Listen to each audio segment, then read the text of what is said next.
The biggest mystery of The Lord of the Rings, the Rings of Power, has been the true identity of the Dark Lord Sauron, which was finally revealed in the Season 1 finale. The eighth and final episode, entitled Deloitte, perhaps a nod towards the creation of the One Ring, debuted on Amazon Prime Video on Thursday evening.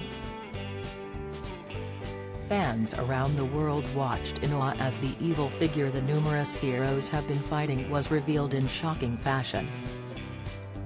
The episode begins with rain falling in the forest known as Erengalen, the Greenwood, as we see the stranger, Daniel Wayman, taking shelter from the elements. He climbs out from under a makeshift rock tent and examines his surroundings, as we see Hess still holding the apple that Nori, Markella Kavanagh, gave him, and he hears her in his head saying, "You're not a peril. You're good." The stranger hears a noise and finds someone watching him as he goes to chase the person and finds out it's Nori, saying her name for the first time. Suddenly, Nori crouches under the blanket she's carrying. And when she stands up again, it's the nefarious pale white character whose name has not yet been revealed, portrayed by Bridie Sisson. Suddenly the stranger is surrounded by the pale white character's mystical companions. When one of them, Kalikapi, says in the Quenya language, "We come to serve you, Lord Sauron." They all kneel before the stranger and bow to him as he looks as confused as ever, as the title sequence plays.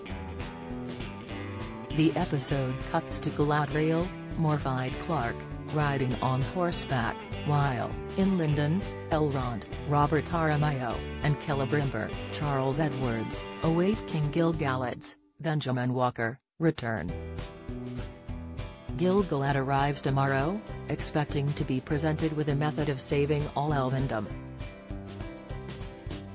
And we have none, Elrond tells Celebrimbor, who is holding a piece of mithril. If only there was some way of doing more with less, Celebrimbor says with a chuckle, adding, "The sun itself began as something no bigger than the palm of my hand." Elrond naturally questions how they could match the powers of the sun, adding they are out of time. "We must inform the High King of our failure. Then the elves must prepare to abandon these shores forever," Elrond tells Celebrimbor. Suddenly a horse approaches, with Galadriel riding in with Halbrand, Charlie Vickers, still in dire need of elvish medicine. She tells Elrond that Halbrand was speared by an enemy land 6 days ago, adding that they rode without rest, as Halbrand is carried inside. "Can you help him?" Galadriel asks Celebrimbor. Inside, Galadriel chats with Elrond, who wonders how she crossed paths with the King of the Southlands. "How is it you are here?" he asks, and she repeats the question as he tells her they have much to discuss while Halbrand is being worked on. The show made history long before the first 2 episodes debuted on Thursday evening, since it's considered the most expensive series ever. The show's inception can be traced back to July 2017, when a grueling lawsuit between Warner Bros.,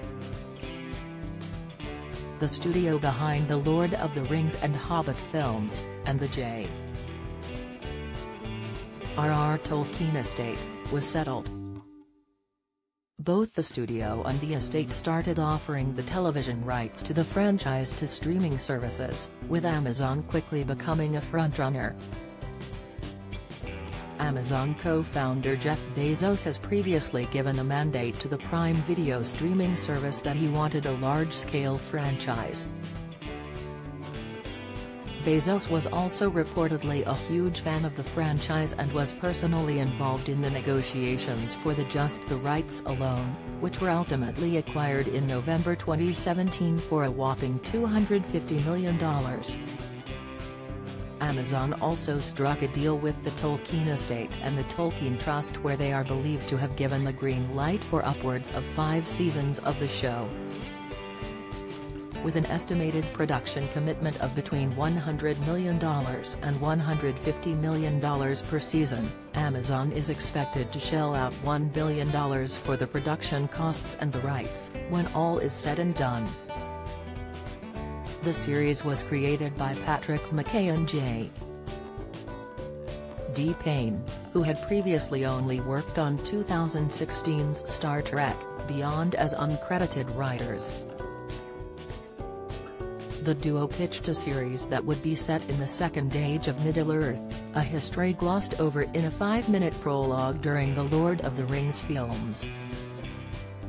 They wanted to expand this into roughly 50 hours of television, which would include the forging of the Rings of Power, the rise of the Dark Lord Sauron, the fall of the island kingdom Numenor, and the final alliance between men and elves.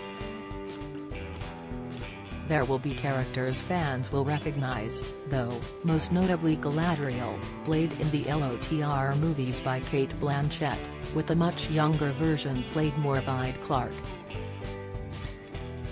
There have been rumors that a white-haired character shown in the trailers, played by Bridie Sisson, previously thought to be Anson Boone, is actually Sauron himself, though producers have not confirmed that.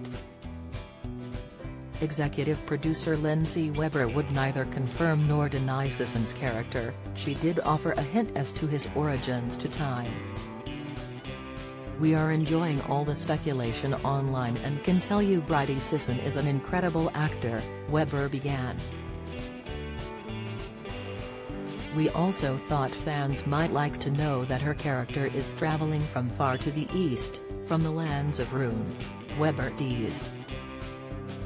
The new episodes will roll out simultaneously across the globe, with the first 2 episodes dropping on Thursday at 6 p.m./9 p.m. ET/2 a.m. UK. The finale of the 8-episode season arriving Thursday, October 13th, exclusively on Amazon Prime Video.